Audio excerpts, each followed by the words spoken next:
Hello and welcome to a video. Today we're going to take this old VideoPainter toy and see if we can turn it into an interactive glitch art piece for an upcoming exhibit. My name is Alex, or I believe this is the first video where I'm going to start using the name Get Circuit Bent. If you've previously seen videos under the name Poetaster or Peter Cat Productions, that's all me, because I was using a few different names for things. It got really confusing, so I decided to move everything under one name. So I'm going to be using Get Circuit Bent from here on out, but it's still the same thing. If you're new to the Super Circuit Bending Super Show, the idea here is basically I walk you through every step in the whole process of a project from start to finish. That way, even though you're probably not going to be replicating an exact project I can do, you can see all the steps and thought that goes into it. My intent for these is to be like super approachable and not highly technical. So I try to slow down and explain everything, so even if you don't already have a lot of electronics knowledge, you can still follow along with any of these projects.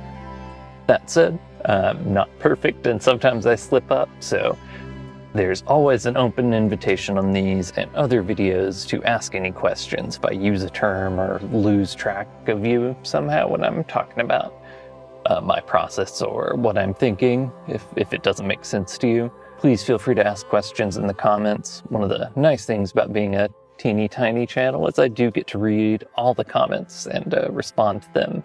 So please ask away if I do miss anything. That sort of feedback helps me, keep in mind stuff that I might breeze through that I just don't even think about. For this project, what I want to do is, as I mentioned before, turn this into a glitch art piece. But what do I mean by that? Basically what I'd like to be able to do is to set this up at booths and exhibits with some relatively simple controls that, even kids can come up and basically they can come up, draw on this thing.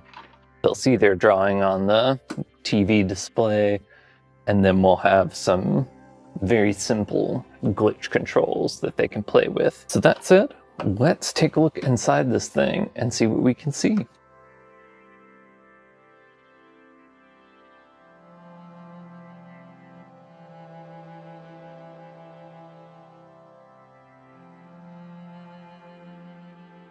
So you can see we've got our main circuit board here is kind of under the shield, and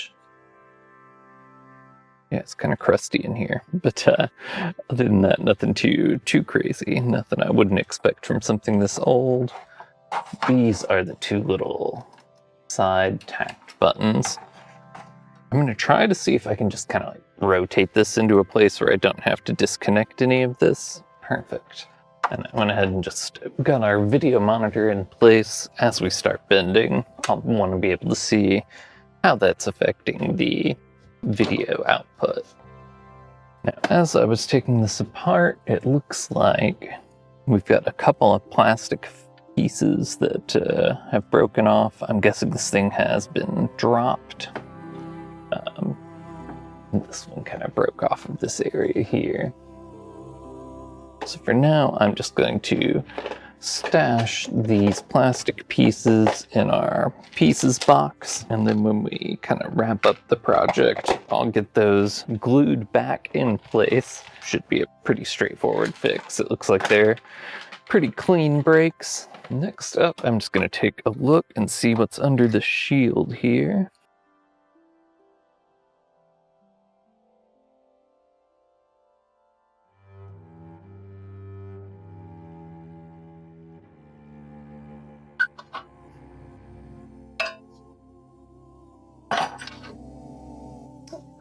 Now let's fire this up and just take an initial look. As you can see, it is playing a demo now, which is really handy because that means it will keep doing its thing while I can test out some bend points. And usually the first thing I do when looking for points is I'll connect my probe to ground and then just see what does interesting things when you pull it to ground. So let's start with one of these guys.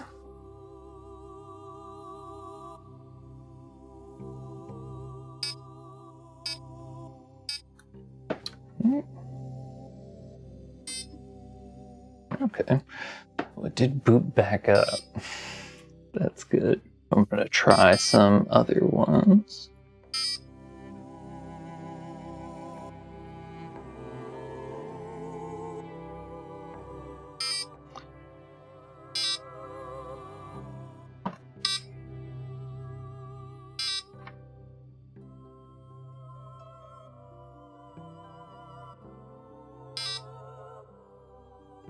Because that one's interesting. 3 weeks later. Okay, so when I left off with this project in real time, it's actually been quite a while. So I have no idea how I'm going to put these two takes together, but just to reset a little bit.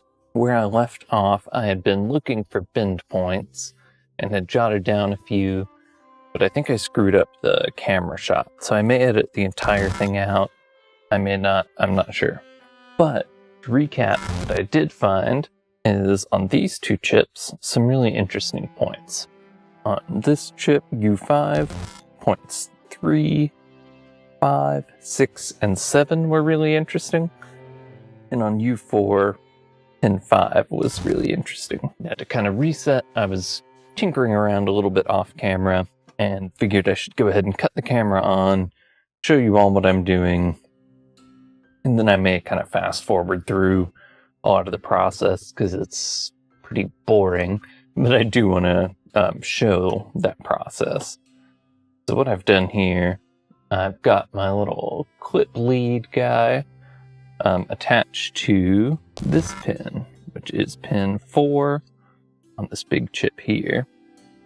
Now these pins leading from this big guy over to the CPU, I'm assuming these are some kind of data lines just because they appear to be connecting. I'm guessing this is some kind of ROM or RAM, probably ROM since it's big, and it's carrying it straight to the CPU.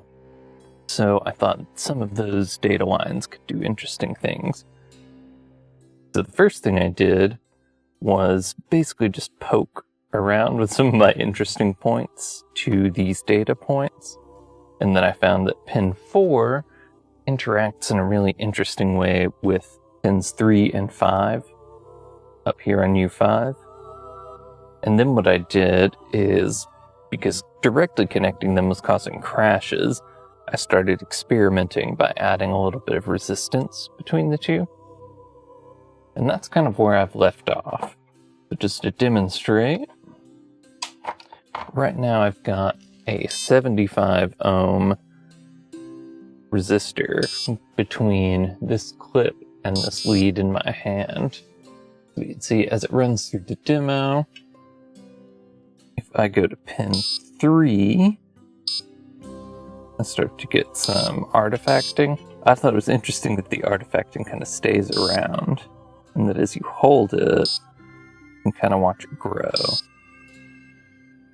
And then pin 5 does something similar, but a little more aggressive.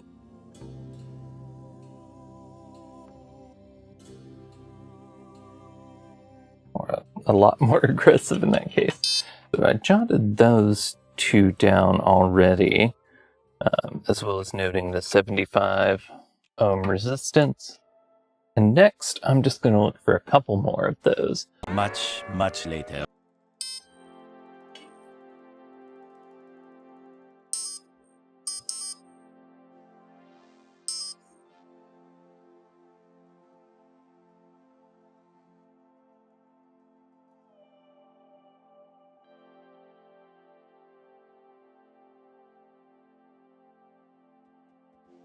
Okay, so it looks like this pin going to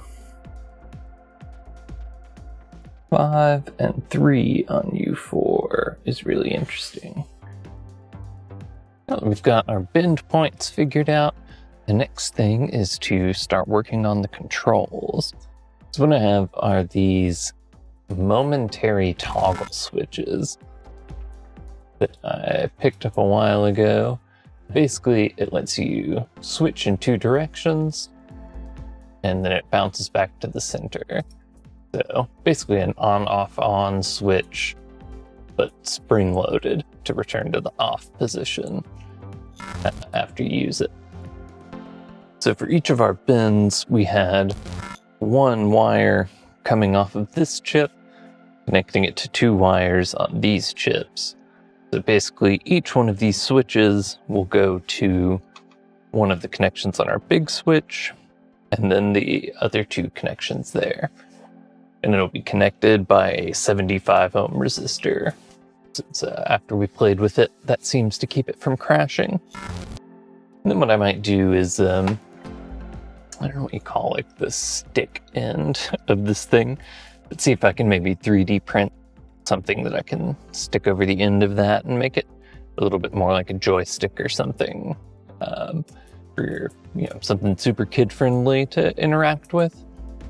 But for the purposes of this video, I'm just going to go ahead and do the toggle switches, and I will worry about dressing it up later. And what I'm going to do is, it has these buttons that go in these cutouts. I think I'm going to put one switch beneath each of these buttons, and I could measure this out, but I'm just going to eyeball it. That's fine for what we're doing here.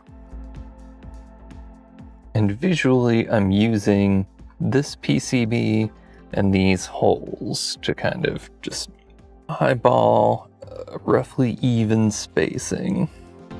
Now, the first thing I'm going to do is just drill a regular pilot hole, and then I'm going to use a stepper bit to get the hole up to the correct size.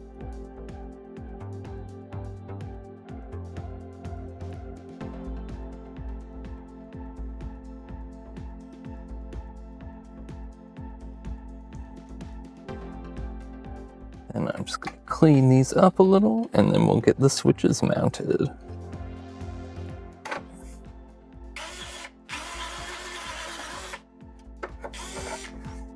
And you have a lot flashing like that on the reverse side of your hole. That's a good trick you can use. Just to rotate the bit a little bit.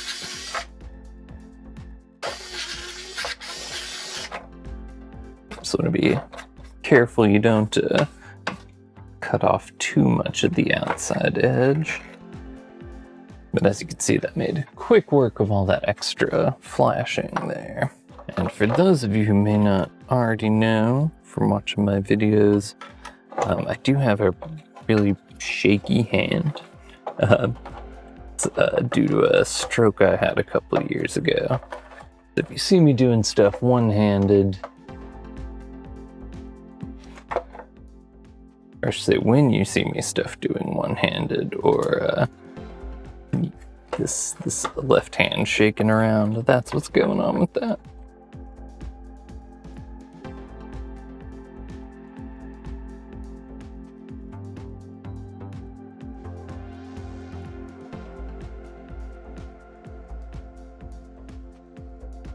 So our next step is just to get these soldered up. And we'll start over here because I think I've got a better shot for that. All right, so I'm just going to get that soldered down.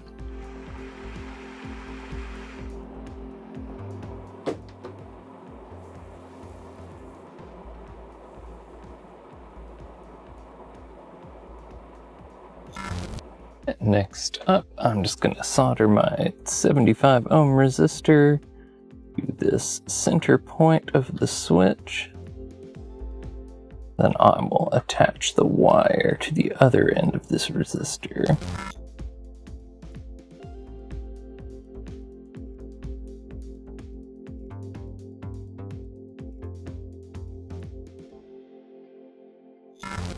That is one down. Next, I'm just going to attach the wires to U4 here.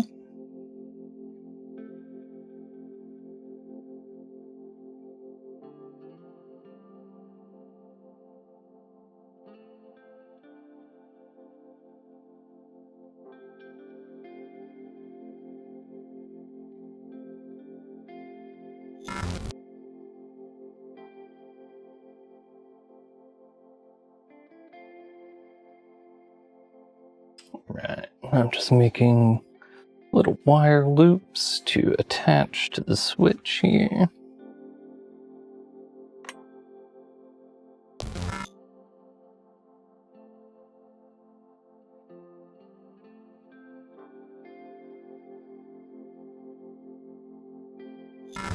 And then the next thing we're going to do is just the same thing for the other switch. Because this one's going to be harder to get a shot of, I'm just going to do it off camera.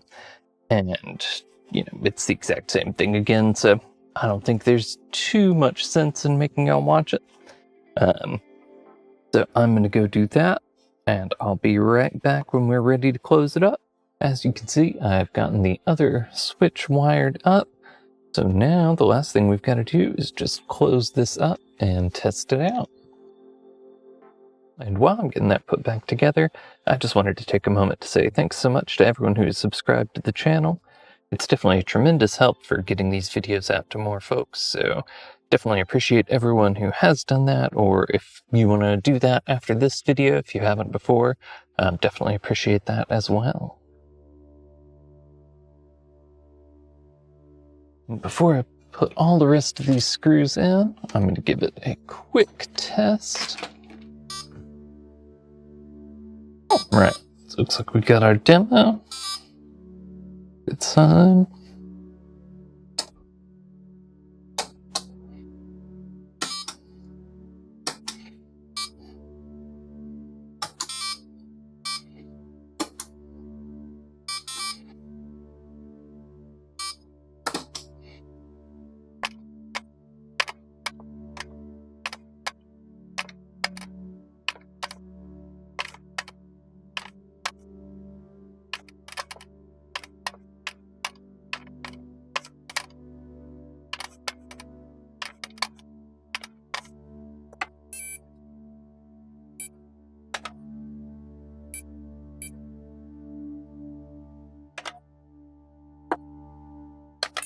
And now if I want to glitch it,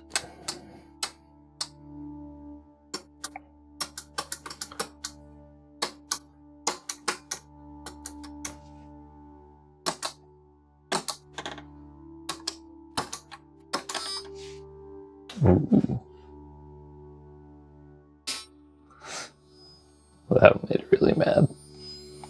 That's super cool though. And yeah, with that, I think this one is done. And this is going to be on display for folks to play around with at Open Sauce this year. And I can't remember the dates and all that offhand, but I'll make them show up on the screen right now.